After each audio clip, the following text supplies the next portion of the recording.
Hey everybody, welcome to Lions Pride. God, why can't I get that out? Ha Wasn't Okay, me this thump. time. It's just that Lions Pride. A pride Hey of every lions. Pride, Oh, sorry. That was the only good one we're gonna do for a while. Red leather, yellow leather.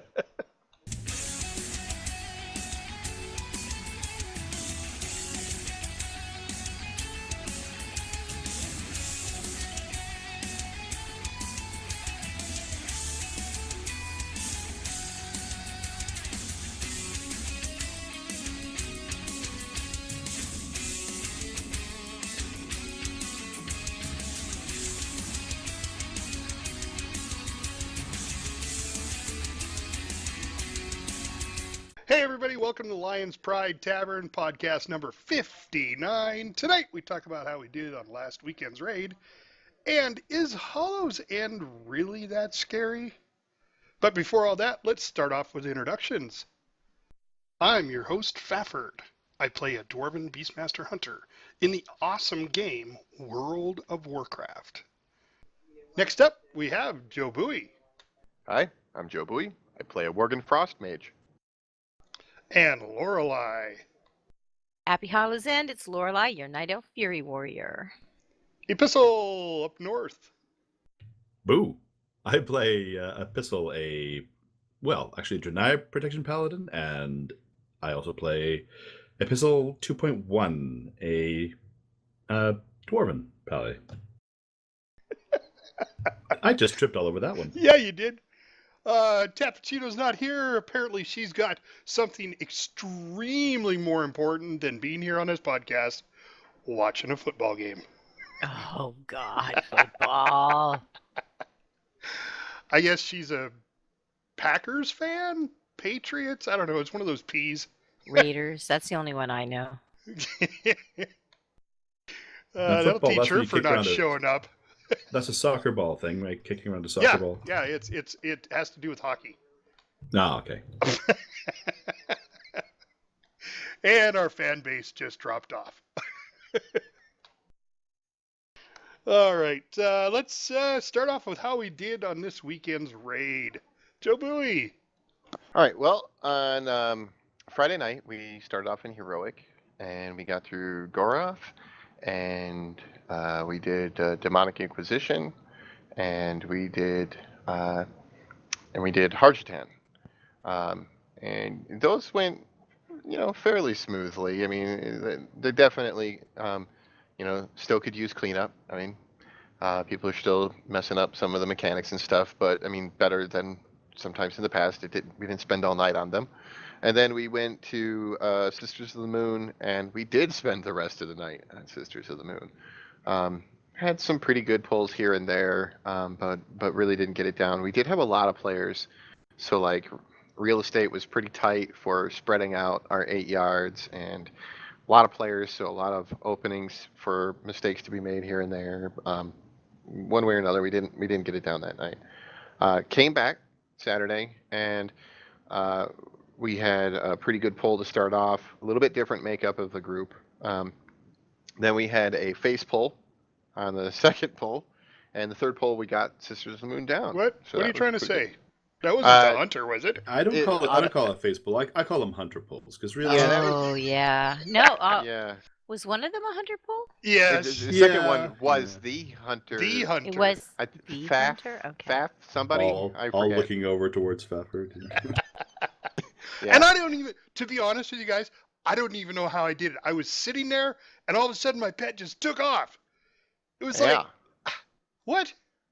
I mean, I have accidentally pulled Sisters before where I was like standing there and I thought I was far enough away from the boss, and all of a sudden the boss just turned and ran at me and started attacking me, and I was like, whoa, okay. I didn't actually attack it. I guess, got too close. But as opposed to your case where you apparently attacked it. Well, I think it had to do with Hallow's End, and a ghost actually pushed a button somewhere because I don't remember doing it at all. I think you stuck your tongue out at the boss and he took offense.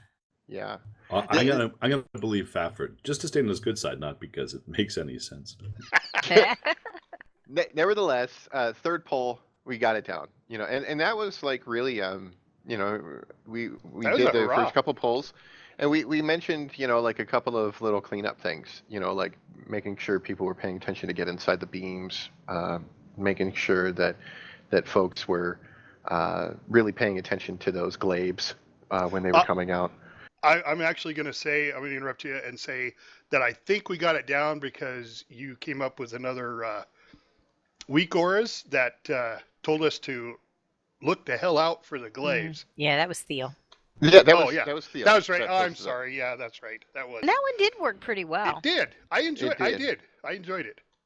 Yeah, it does help. And those kind of things can make a big difference. Just it takes it like when you have a good week aura that's going to announce something like that, that's maybe not getting announced quite clear enough with something like DBM that is wiping the raid. It takes one more thing off the plate of those who are calling stuff out on the fight. Because, it really does, like, that stuff is distracting for the person who does have to call it out. It affects their gameplay. And, they might mess it up, too. They might miss one or something. And that just kind of takes it off their plate, which is nice. Yeah. Well, and the other thing I like about it is that you can be, concentrating so hard, and all of a sudden you look down at the boss and he's at 30%. You're like, oh, I got to keep going. And then all of a sudden it goes off. That's a really good reminder because you can very easily get tunnel vision, and those kind of things just break your attention real quick. Yeah, I did like also that I don't know if she updated her add-ons or what, but I think it was Sky Chaser who was Yes. like, what's this number that showed up in the middle of the screen? And apparently, like, the weak aura that I made for the stacks was working for her now. And so she was noticing this big number in the middle of her screen. And so we were able to tell her that those were the stacks. Yeah. Which she's like, those are really helpful. Yeah, and it really does help. It still helps me, when I'm doing it. And I've actually learned, like at the start of that fight, I've learned where to position myself at the start of the fight so that the floor changes under my feet without me having to move right at 6 stacks. So it's kind of handy. I just keep attacking the boss without having to shuffle around to move my feet because, the floor just changes underneath me, so my stacks drop back down to 1. Yeah, I've been using that little technique for a while too. But I do think the glaive aura is going to be more useful for us in the long term than the stacks aura, because it is calling attention to the thing that I think's been getting us the most time, killing us the most. That being said, I love the stack aura for when I'm not paying attention to it and it's starting to get above 7 or 8 and starts to let me know I need to clear them, because a few times I've been starting to take damage that I don't need to. So it's a balance of all the tools, right? Getting them all in the toolbox. Absolutely. Yeah, so then we went on to Mistress after taking down Sisters, and that's where we spent the rest of our time, was working on getting Mistress Sazine down. And we did fairly well. I think it's just a matter of, on that fight, I really think it's a matter of folks just getting the mechanics down to a point where it becomes like, just instinctual, where they're just doing them without having to think about them much. Maybe a little bit tighter on those mechanics. Maybe we're taking unnecessary damage in some parts, losing players too early, that kind of thing. But we get that cleaned up, I think that fight will go down too. Yeah. Well, and you guys got to see firsthand, and you can see it on the stream if you haven't seen it, is what happens when the tanks screw up on that one. Oh, yeah.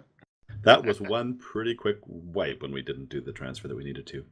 Yeah, I noticed that when that mechanic got messed up, and I was sitting there, and I saw my health just drastically flowing away. It was just getting eaten away like super fast. Game over. And I thought, like, my thought was, like, am I standing in something? Did I get a debuff? What's going on? And of course, then I heard the tanks go, oops, and yeah, it's the craziest thing, and we've had to watch it really carefully lately because we've just targeted the boss the whole time and not really worried about the ads except picking him up with just AoE threat.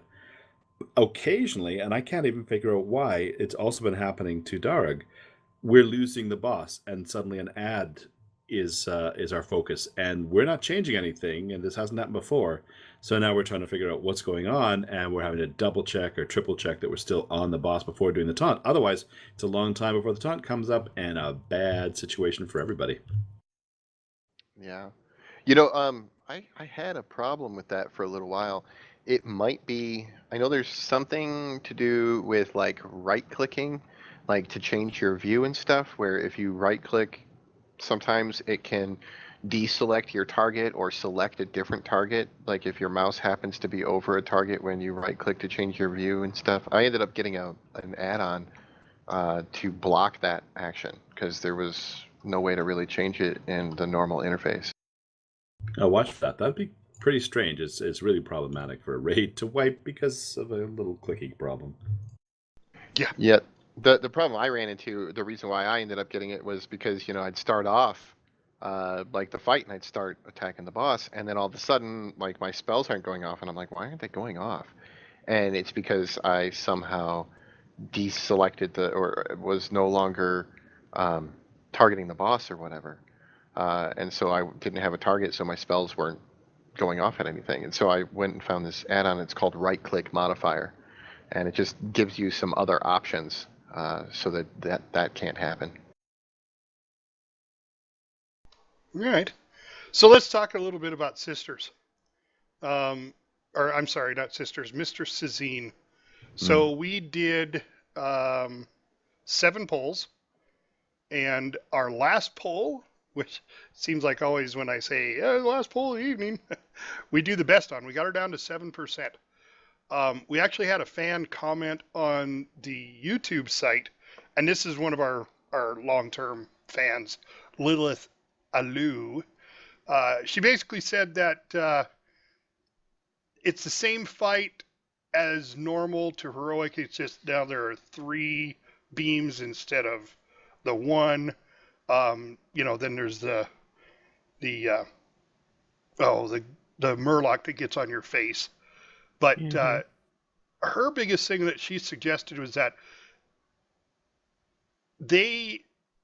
phase 3 is the one that they're having the hardest time with, and they save their lust for that phase. They're like a heroism as opposed to something naughtier. Their hero, they save their hero lust for would be phase the 3. horde version of it. But they save it for phase 3 because phase 3 just gets so hectic, and things come a lot faster. So, what do you guys think about that? Should we save our? We tried it on one of the polls. I think maybe it was on Sisters that we tried that. I think on Sisters we tried waiting. We moved it, yeah. We moved it, and then we moved it back on Sisters. I mean, I don't have a problem with changing it to phase 3. It tends to line up really well with cooldowns for phase 2, but pushing it to phase 3 is not a problem for me. I mean, I don't really care that much when we do it. Yeah, she said that they this last week they saved it for 3rd phase, and it felt a lot smoother. So I'm just reading off what Lilith says. She's never steered us wrong before, but I say we give it a shot next time. Yeah, can't hurt to try anything, and I think we need it for the phase where we need to get the most damage out, and that's when all those ads start showing up so fast in phase 3. It makes sense as part of the learning curve to do it earlier if we're having trouble even surviving to a certain point, that it keeps you going to figure out the mechanics. But if you can master those, and we're getting better at them, then it does make sense to, as Lorelai's saying, for those ads at the end. Now, Lorelai, when your group has gotten that one down? Oh yeah, we've gotten that one down. I think we do it probably phase 2, but that fight and Sisters is so much about everybody knowing what to do and doing it that I think that's what's holding us up from getting them down on a one shot. Sure. It's all about the mechanics. Honestly, I think, I know we've talked about that for the last bosses of this, how that becomes even more prominent, like just mechanics. But this whole raid in general seems to be that way. It's just, once people get the mechanics down, it gets a ton easier, and it seems like that way with all the bosses, especially in heroic. Mm-hmm. I agree.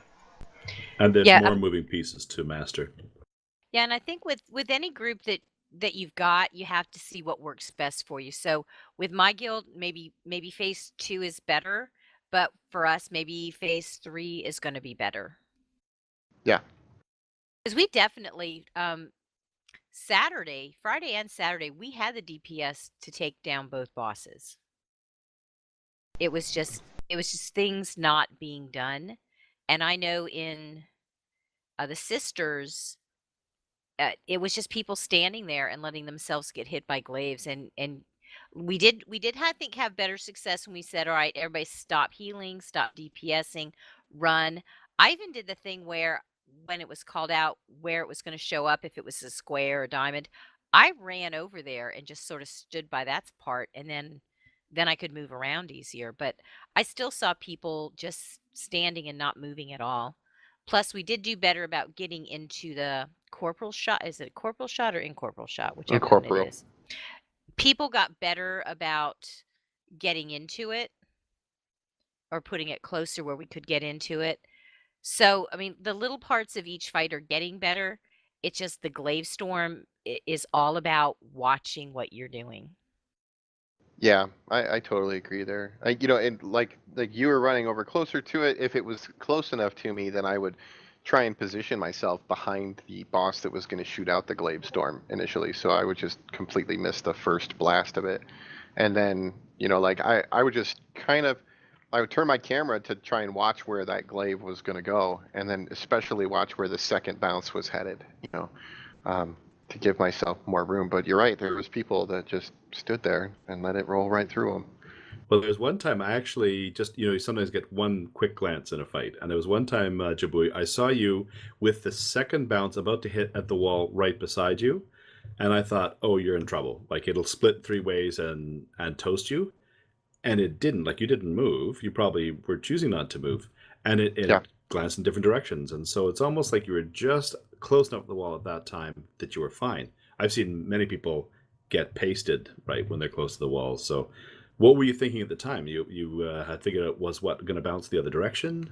Well, it's a gamble sometimes with what way it's going to bounce. And what I'm usually doing is if I'm clear of the one that's going towards the wall, like it's going to hit to my right or it's going to hit to my left, and I can see where it's going to hit, and I can watch and see what's going to happen when it splits. And what I'm usually doing is sitting there with my finger on my blink button, and I'm watching it. And as soon as it hits the wall, when it splits, if one of them careens over towards me instead of going away from me, then I blink out of the way.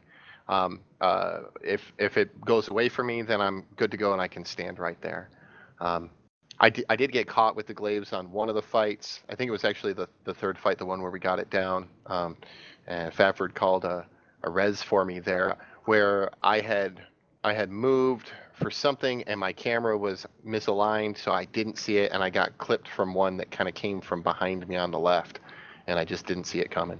But yeah, I a lot of times I just if I see that it's not going to hit me, I just wait, and then I watch to see which way it bounces off the wall, and if I need to, I'll blink away from that. Well, you're very comfortable though. It's like second nature for you to look around and change the screen. So it's only when you get caught out by, a misclick or something strange that would be the case. So I can only imagine people in our raid or in other raids who don't do that second nature. That must be, it just fights like this must kill them.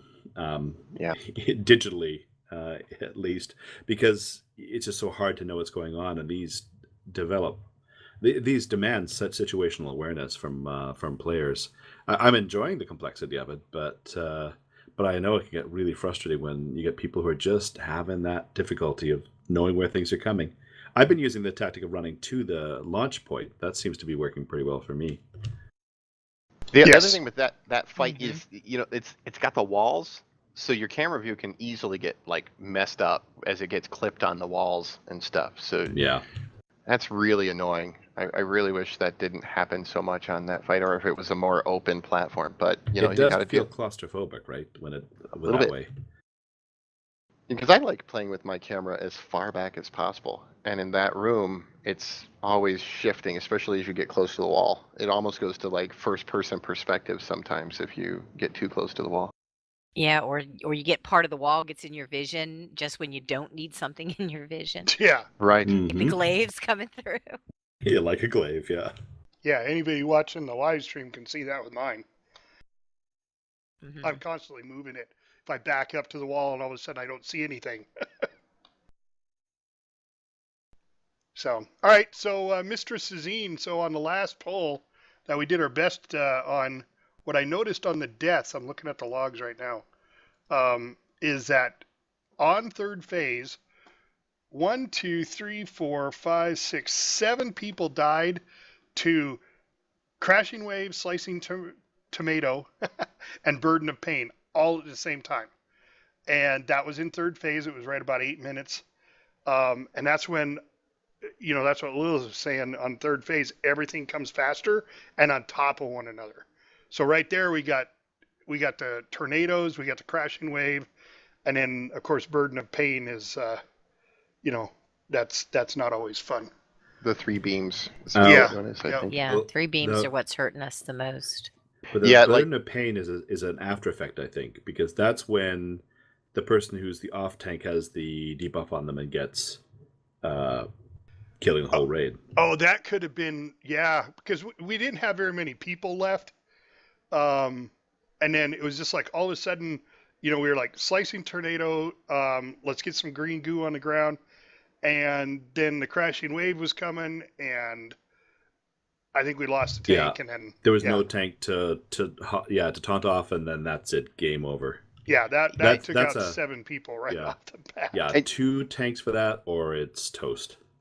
And in that fight, I think a real key is, just if we can get most people not to get killed by other mechanics leading into that really hectic phase. And I know it's tough because there's so much going on, but the more people we can keep up, then there's more people to kill those ads so that we have the goo on the floor to avoid the tornadoes and that kind of thing. Because if we just start running out of people, and then we start running out of people to do the mechanics, and then it starts overwhelming everybody that's left. Oh, yeah, look at this log. 7:55, a pistol goes down. And then 7:59, we lose 7 people. Yeah, because that was the time I had to taunt, and I was toast. Yep. And so everyone wants to. Nobody should be dying to crashing wave or waters or No. whatever that is. That's just too avoidable. Yeah. That is what I would consider unnecessary damage. Yep.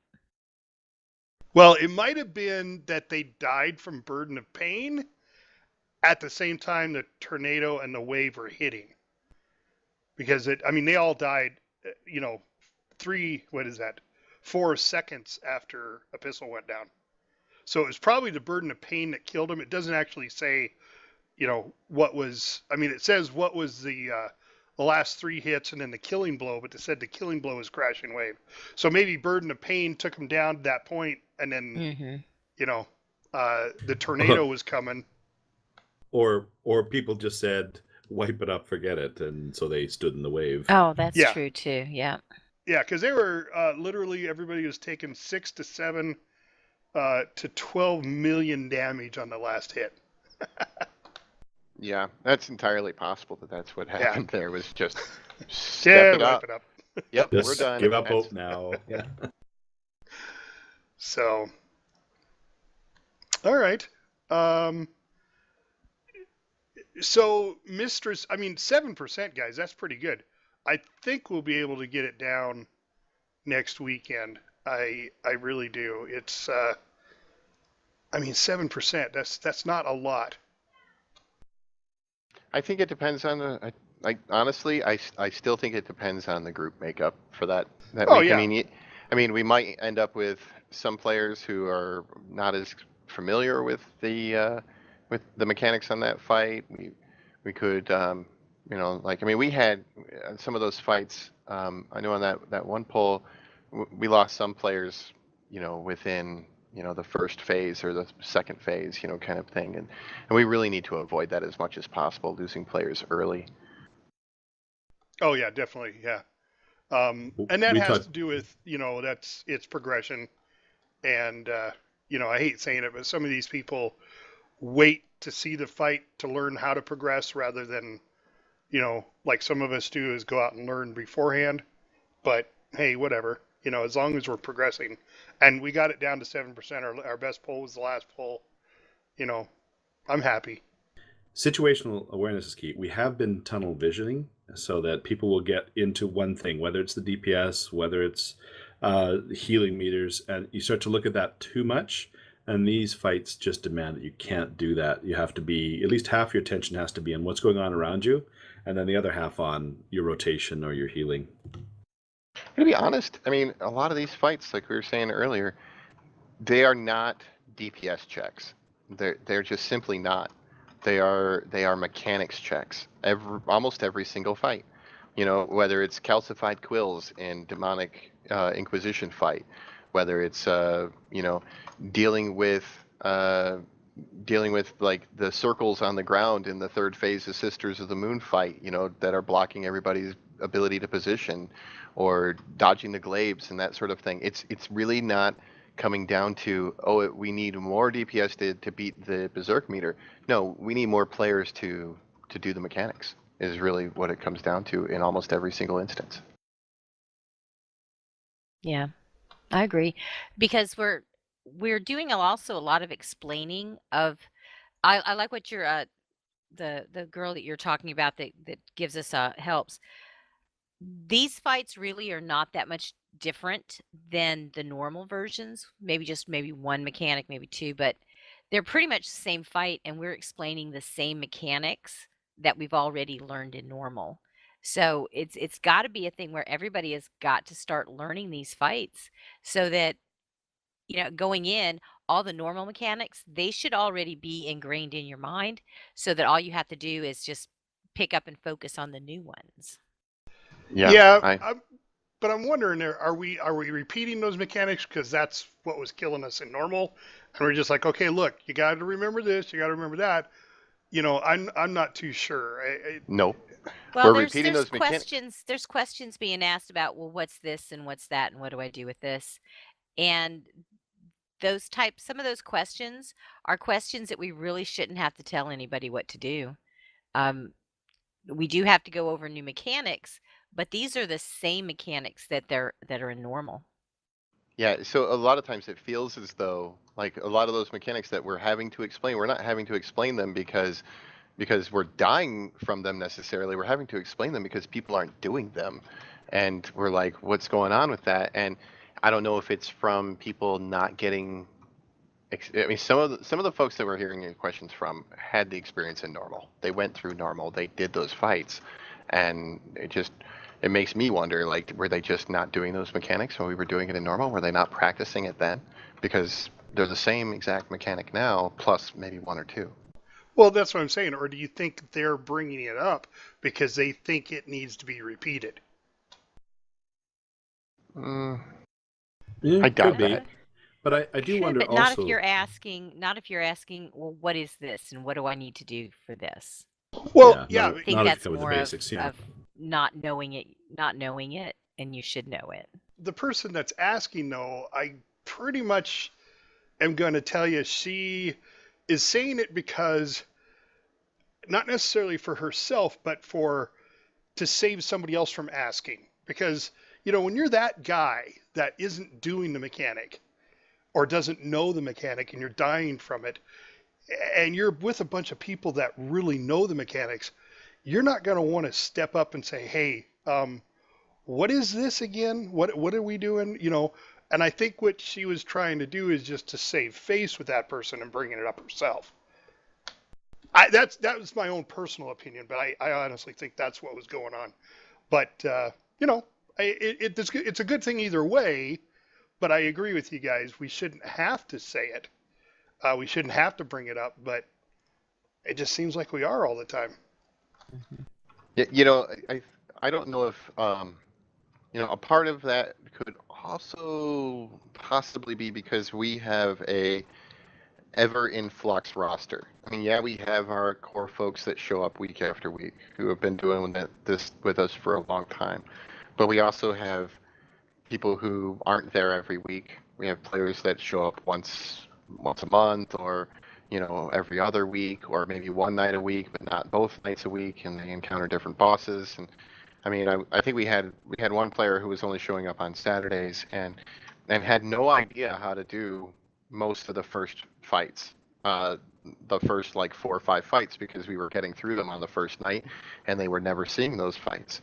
So they knew the last fight's mechanics partially, because they had seen those fights, but never had experienced the other ones on normal, because they just weren't there consistently. Yeah.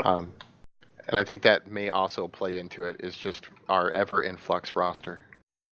Well, the other thing too is that some of us will remember the fights from week to week without a problem. I wonder if some people are like, "Oh, what was it on this one again?" Or what was it? And the details aren't as vivid for them, or the memory's not as vivid. I know for me as a tank, if it's not, we're all in real trouble. So if I don't know going in that I have to taunt off and I have to be vigilant, we're toast on Zazine, for example. So for me, I feel that kind of that focus and that intensity. But maybe for some people it's more like, oh, it's a game, and it is meant to be, not the end of the world. And I don't think we're saying or thinking that way. But they might be more relaxed and maybe imbibing and chilling. And yeah, we still need you to move that tune and hit those keys, or we're all in trouble. So it's not, I don't want to be the mean guy.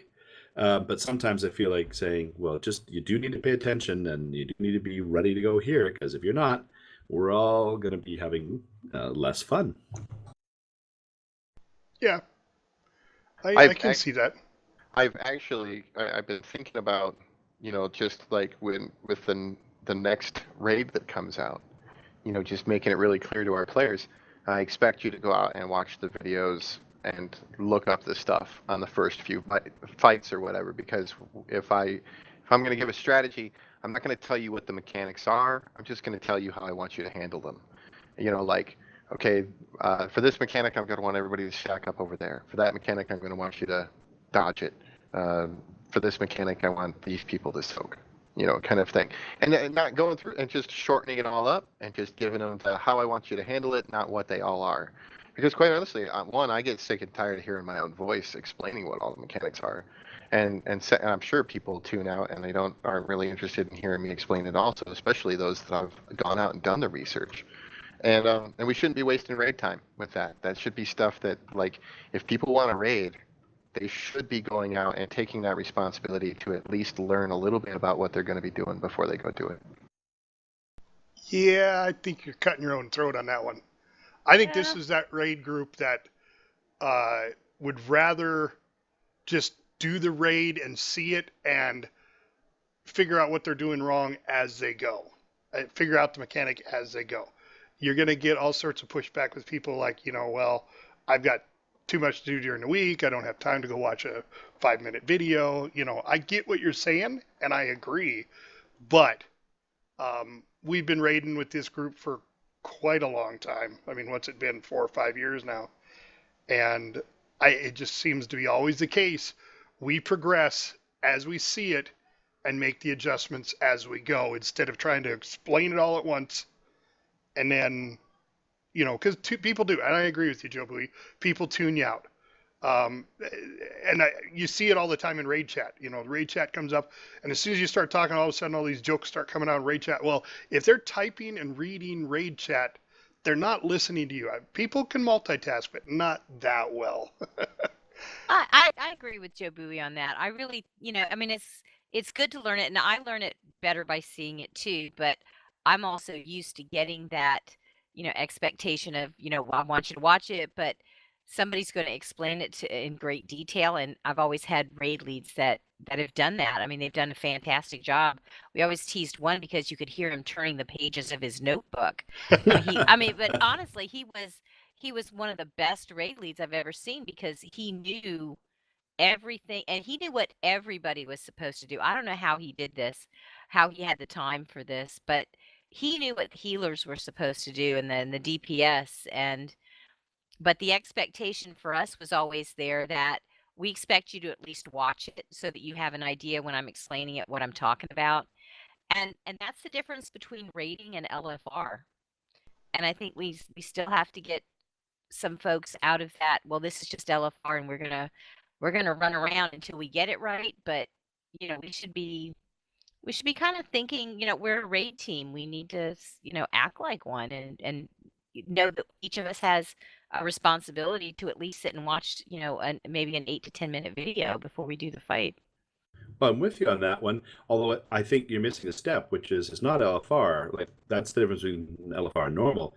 We've actually gone from normal to heroic, and we've done it more quickly this expansion than we have in previous ones. So I'm thinking of all the time we've raided together, and it seems that we've got more skill within the group by and large, and so we're able to do more challenging content earlier. But this is really that central tension, though, between people who are a little more practiced, a little more prepared, a little more ready on the one hand, and then people on the other who are maybe still kind of working in the normal mode or maybe even an LFR mode. And it's hard to try to figure out in a raid group, how do you balance those different needs that people have in terms of how they all want to play and really boost people up. I mean, that's how I've gotten better at the game, because I've been able to do that in a group that's been very supportive and helpful. At the same time, if I came in and had never played before and was trying to be aware of what's going on, I think I'd be under a lot of pressure from people who are getting frustrated with my lack of tanking ability and creating another problem. So it feels like we've gone up that one level, and we're trying to figure out how to pull everybody else up with us. Oh yeah, and we don't have to go in and be mean and like, oh, you're gonna do this, you're gonna do that, but just say, here's what we'd kind of like everybody to do. Just take a few minutes and watch the video, and just see what are the things you're supposed to not stand in. That if you only do that, that's going to be a big help. Just what is it that we cannot worry about? What are some easy things you can avoid? I had a radical thought a couple days ago, and I don't know if this is a good one or not. Maybe this is the time to sort of float it out there. Before, if you were in a raid and the raid was having trouble and you were a weak link and they said goodbye, you would be crushed because you'd be gone, you wouldn't know what would happen, you wouldn't learn, you're feeling excluded. It'd be a terrible situation. I'm actually wondering, because we have a reading stream now, if we knew we were getting to a bottleneck and we knew 3 or 4 people are just struggling, if we actually said, and you don't have to tell people in advance that this is happening, right? Why don't you keep watching on the live stream just so you can see the dynamic of how it works, and then we'll pull you in right afterwards. So it's not that you're booting somebody, it's just that to get past that kind of loggerhead moment, we might make that change. And if it didn't make a difference, then we'll know that wasn't the issue, that there's something else going on. Well, the thing is, you'd be watching it from my perspective. And well, sometimes would all be floor. Although I see a lot of not necessarily I the see floor where a lot all of the time. Things are happening when I'm lying on the floor watching it now. Oh, I do too. Yeah, then that's why everybody's like, yeah. Stafford, can you die so you can start calling the fight, please? Yeah, it certainly makes it a lot easier when you're not having to do mechanics and not having to heal people or DPS or whatever to call a fight. But you can't call while watching our live stream because it's just too much of a delay. Yeah. Right. I've always thought Blizzard should build in the ability for somebody to be in the middle of a raid live. And not be in the raid?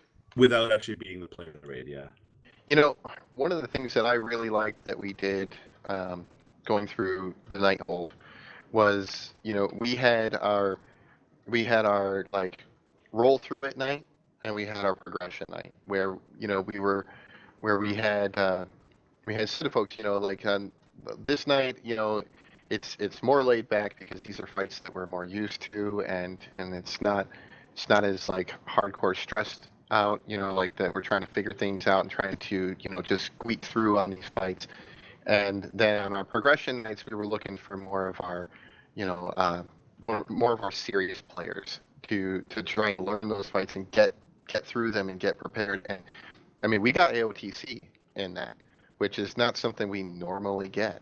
on a lot of the raids is the AOTC from beating heroic on the final boss, and we managed that in Nighthold by using that method, and I really liked that. I thought that worked great because it gave us a place where we could say, hey, whoever comes along, it's fine.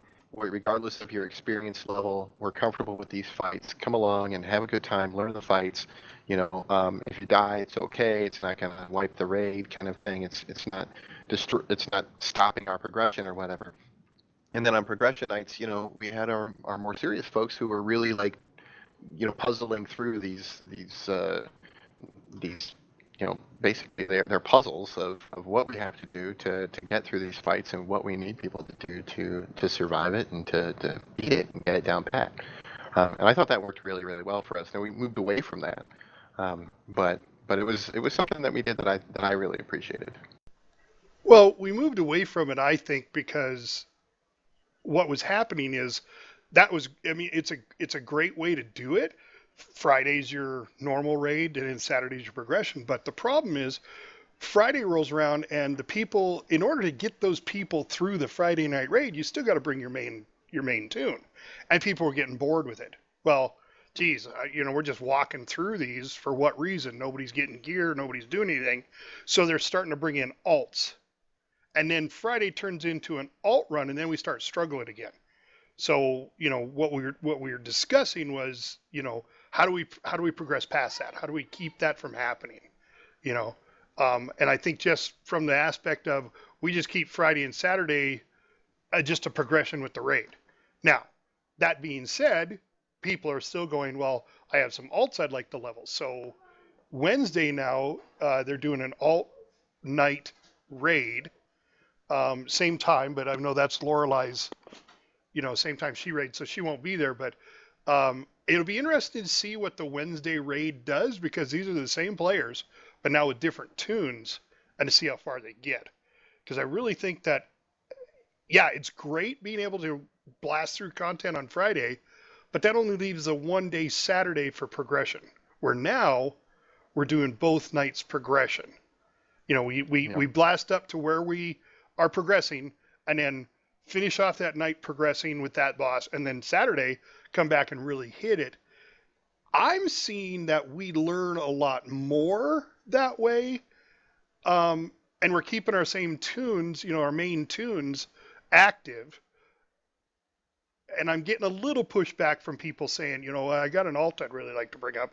So I tasked my wife and my son to go ahead and put together an alt night, which now we have on Wednesdays.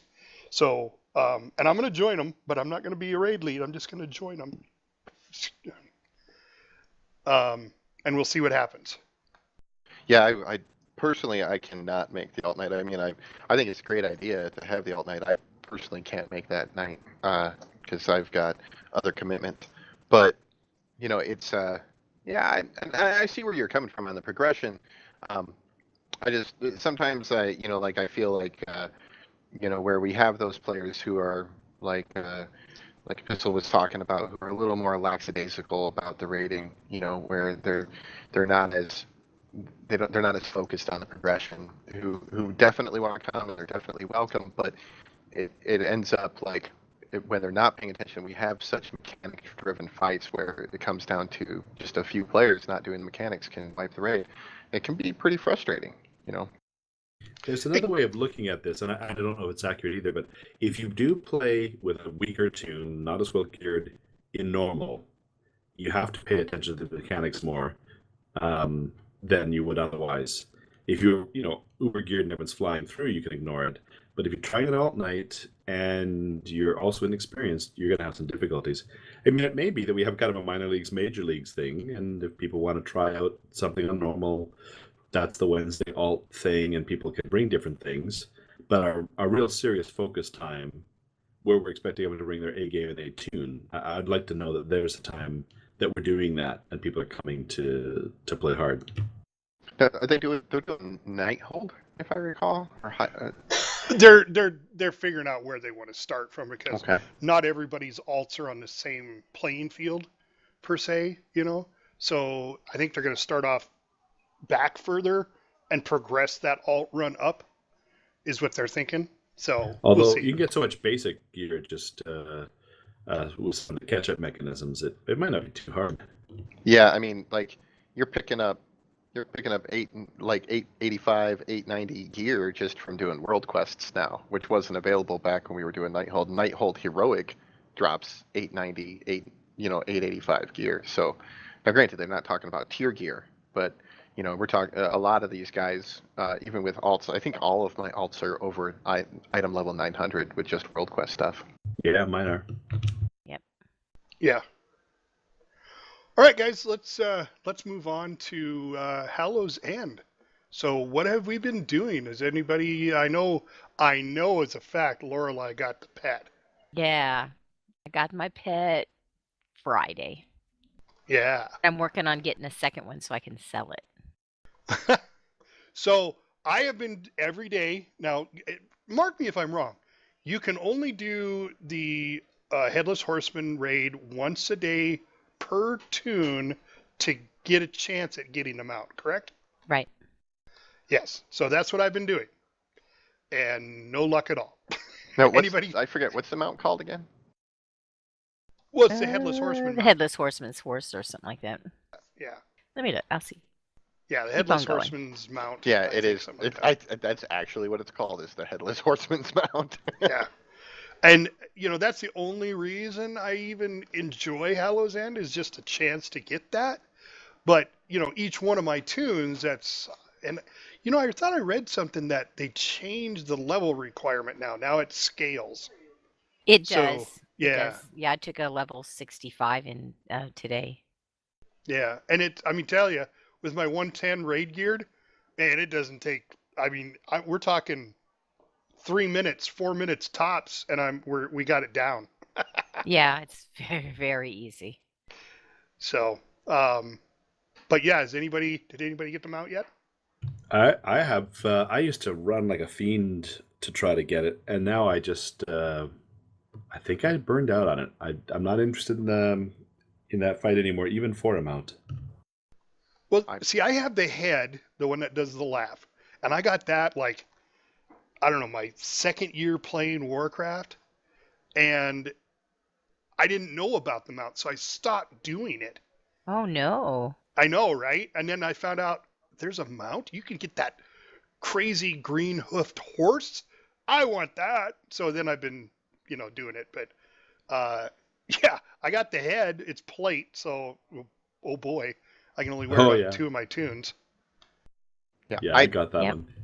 I did it a long time ago because I wanted the head transmog, and I got it on Jobui, so I have it for cloth, but I don't think for any of the other types. Yeah, that's where it stopped. I don't think I've done it. I haven't done it at all this Hallow's End. All I did for this Hallow's End was just transmog my outfit. I did get the pet. Do all those candy baskets. I do every single one. Oh, really? Yeah. I did it. I've done. Well, I haven't got, because now you can get 150 just by doing Eastern Kingdoms and Kalimdor, pretty much. I mean, I had to do Northrend to finish up, but that you only have to do those 3 zones, and you got 150. Is that to get the pet? Is why you're doing that? To get any of the pets, and the pet is only 150. And is it a particularly good pet? It's that's what I was going to talk about. It's that called, Ziggy? Yeah, Naxi. Or Maxi? Naxi for Naxxramas. Oh yeah, Naxi. That's right. Yeah, he looks like Naxxramas, the thing floating in the air with a face, but there's bats flying around the top of it. That's what's cool. Oh, and I did see in a that was mentioned in a hot fix that went out, that apparently that pet will now follow you while you're flying by flying around in the air. Ooh, let me go try that. Yeah, she's gonna go do that right now. I am. Suddenly, I'm more interested. So Hallow's End's been around for quite a while, and there's been no changes to any of the quests I found. I mean, I went and did the Burning Man, I did all, and it's just like, God, it's so repetitious every season. Yeah, I think they just changed. I think the Wicker Man used to be outside Undercity, and then they stuck him inside to make it harder. Oh, now that I didn't know because I didn't go to Yeah, Undercity. 'cause- Undercity was always the one I'd have to get up on that little platform and then hit it really quick and fly off. Yeah, there used to be one where he was outside, and of course you couldn't get anywhere near close to it because you had to get on the ground. But that's what Horde has to do with ours is they can't stand on the wall or that mountain and do it. They have to be on the ground to do it. Interesting. So they did change that up a little bit. Just a little. I And know I you have a used to be able to bag get a full piece of of. wands. Yeah, those are fun to use. There's Well, like what 9 of them, 10 of them now. That's what I was telling my daughter. I said, now collect all the wands, and then about Easter, you start turning everybody into ghosts. Yeah, exactly. Save them all up. I just wish you would keep the magic broom. Yeah. Yes. That's a long-standing request. In fact, that was, I think that was one of the things that kind of dissuaded me away from participating in the Hallows End stuff because Yes. I was all like, I saw them, people flying around in the magic broom. I was like, oh, that's like the perfect That's so mount. awesome. I want that mount. And then people were like, oh, but it's only temporary. It only works during Hallows End. I was like, oh, I no longer care about that mount. Mhm. Naxi does fly with you. Nice. So I did fix Oh. that then. Nice.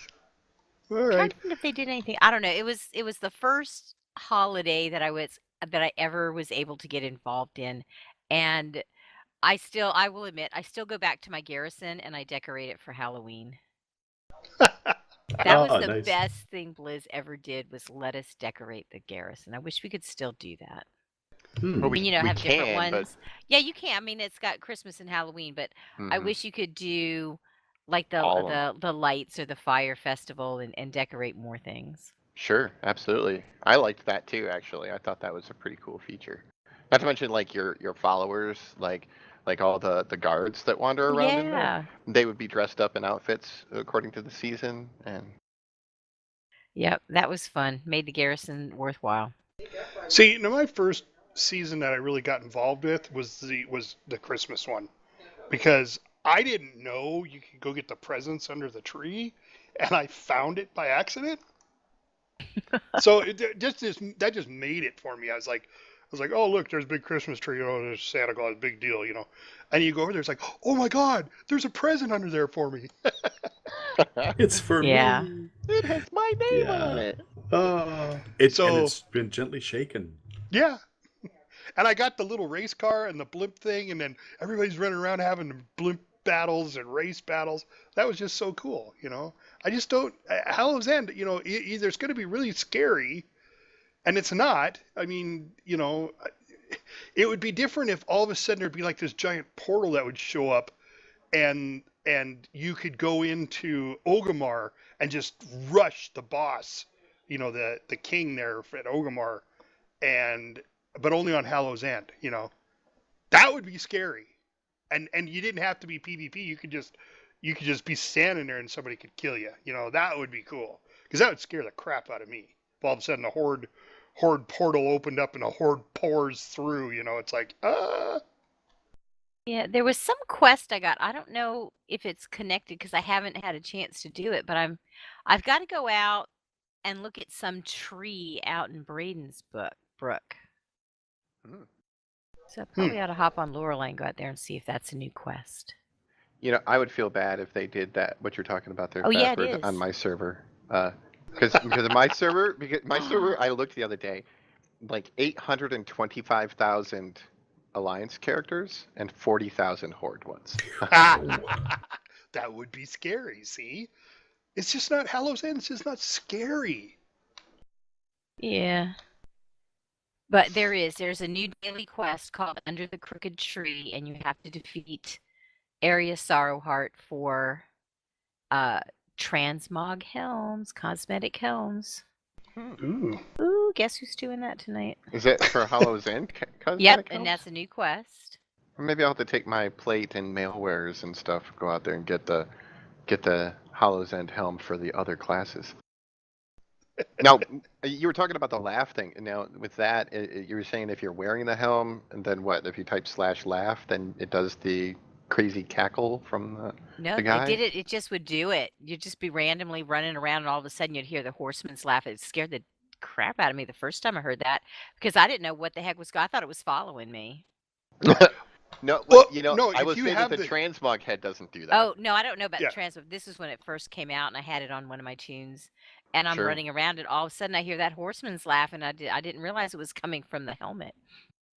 Oh no, see, you can type in it's either /silly or /laugh, and it'll do the laugh, and you can do that anytime if you have the helmet.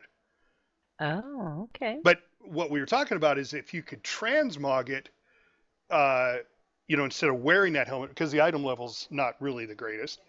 But if you could transmog it into your helmet that you have now, the problem is it's plate, and I wear mail, so it's only going to be on my plate wearers. But It doesn't do it. I don't know if it does it or not. Nope, it doesn't. You can make a flimsy-looking cloth version. I have the flimsy-looking cloth version, but but it looks just the same as the plate version, oddly enough. But I've got it my helm transmog to that right now, and I just tried /laugh and /silly, and neither one of them do anything different than normal. Okay. Yeah, I didn't think any of the special abilities on something moved over when you transmogged into it, but I wish they did. yeah. Sometimes. Like, because they let us transmog the legendary cloaks from Pandaria, but they don't do the cool the cool effect that it would do on us. Like the green things that would poke out or whatever. It just looks like the cloak. It doesn't do the cool effect. Yep. All right. Well, I think it's that time. I think it's time for Lorelei's Pet Battle Minute.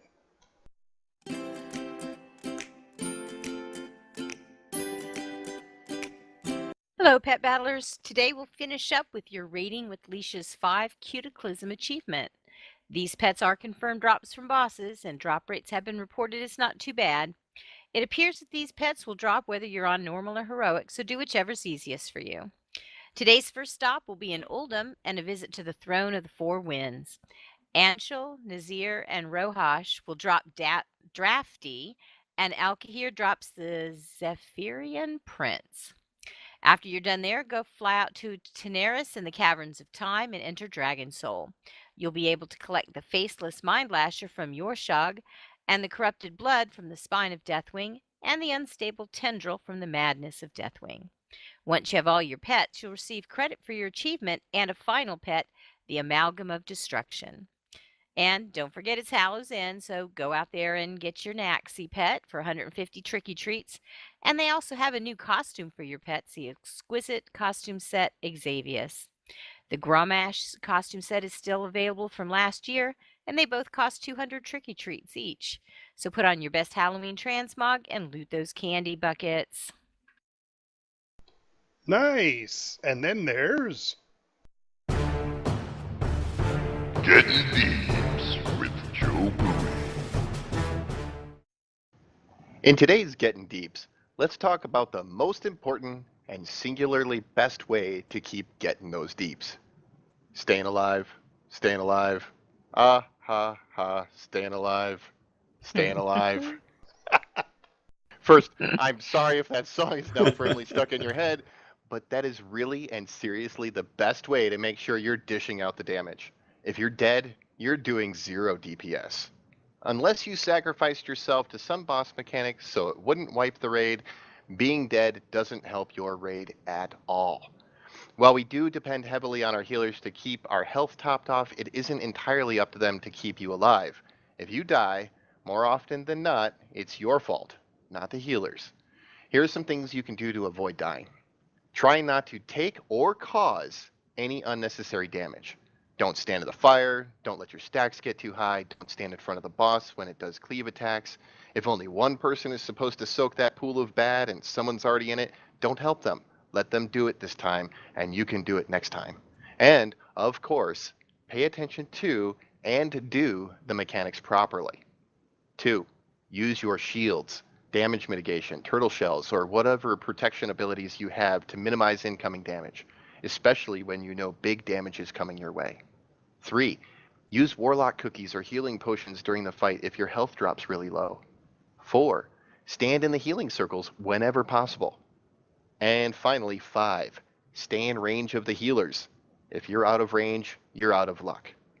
Accidents will happen, mistakes will be made, no one is perfect. But do your best to minimize those mistakes and stay alive out there. And keep getting those deeps. And our tank and address. What's wrong with tanking? What's wrong with tanking? What's wrong with tanking in a dress? What's wrong with tanking? What's wrong with tanking? What's wrong with tanking in a dress? This week's Come At Me a Tanking Minute is all about you have to do it the way we've always done it. So I've been leveling Epistle 2.1 as a dwarf and really enjoying it. But to my surprise, as I've gone up in levels and I've been tanking, it's gone from a cakewalk, lots of fun, to having a lot of people who really have a sense of how the fight should go and not allowing you to do it any other way.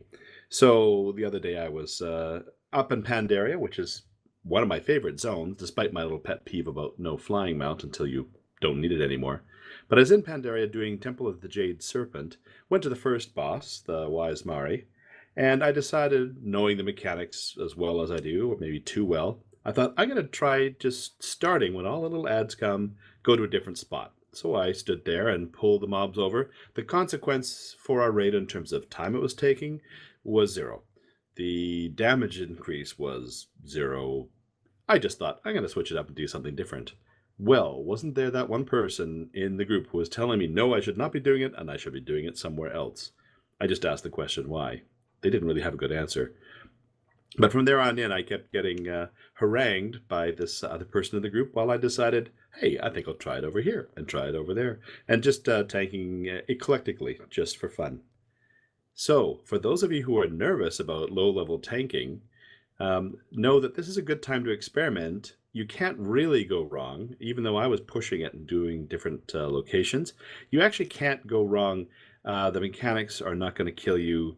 Wrong location is very unlikely to wipe your group. As long as you're generally aware of the mechanics and taking care of them, you should be fine, and everyone's going to be overpowered overgeared anyways.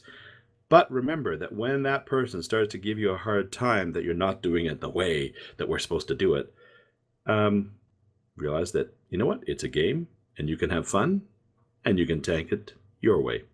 And that's been Come At Me, a Tanking Minute. All right. Yes, I'm not saying ... anymore. That music right there is going to be the news sound for WFN News, Warcraft Stafford News. Command Center is up next on the Broken Isles with the Forces of Order and Worthy Champions. Weekly event is Arena Skirmish. I don't know what that is.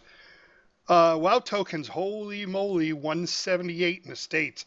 And I think it was still going up last time I looked. And Hollow's End is still going on. And no, I still don't have the mount. Yeah. Please send me your tears. In a vial. So I think that's going to about do it tonight. I want to thank Charm for all of her beautiful music. Please go visit her website and her YouTube channel. The links are below in the description. BenSound at bensound.com.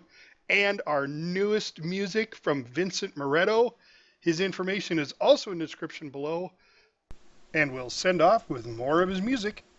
So thanks everybody for coming. See you next week. See you next week. See you. See you, folks.